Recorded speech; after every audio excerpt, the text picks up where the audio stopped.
Welcome back. Time now for news from the left. The Biden White House desperately trying to divide this country by race in any way possible.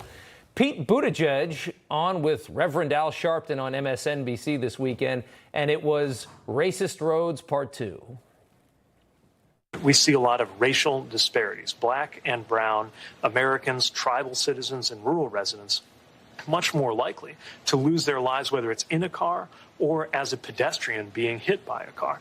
There are a lot of reasons related to discrimination, related to even the ways that roads are designed and built. Who has access to a safe street design that's got crosswalks and good lighting?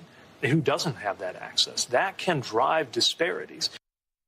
You notice how quickly he said rural residents in the very beginning of that soundbite, because that's all of the white people that live on the fringes of their communities and in their counties that deal with the exact same problems. But of course, we can't pay attention to that because it goes against their whole narrative that this country is systemically racist. Again, these people, they all live in places like New York, D.C., and L.A. They forget about the fact that there are states like West Virginia and Alabama and Kentucky and Indiana, where I'm from, where there's a whole lot of white people that don't have money and aren't doing that well.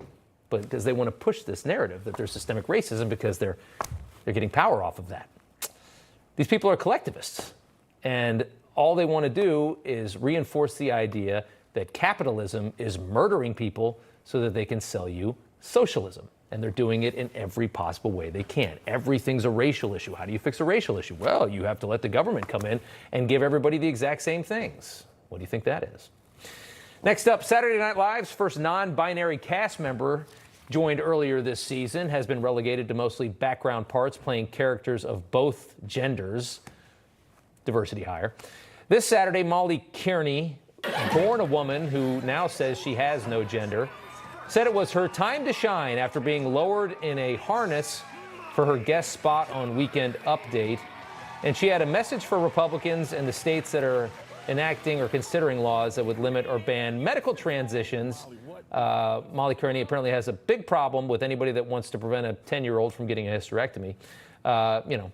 States that are trying to prevent people from cases of child mutilation that end with regret once these kids grow up. So here was her message on SNL, by the way. Restricting healthcare for kids. For some reason, there's something about the word trans that makes people forget the word kids. If you don't care about trans kids' lives, it means you don't care about frickin' kids' lives. Wow. We are making trans kids grow up too fast. We should be keeping them safe, and we need to lift them up. Oh, not me, them. I mean the kids. What's happening, kids, is wrong, and you don't need to be scared.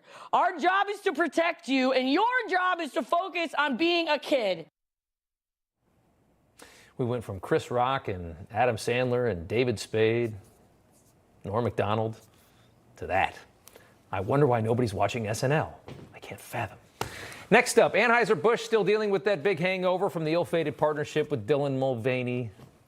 Budweiser, full panic mode, realizing a new ad that they should deliver, and they came up with it pretty quick.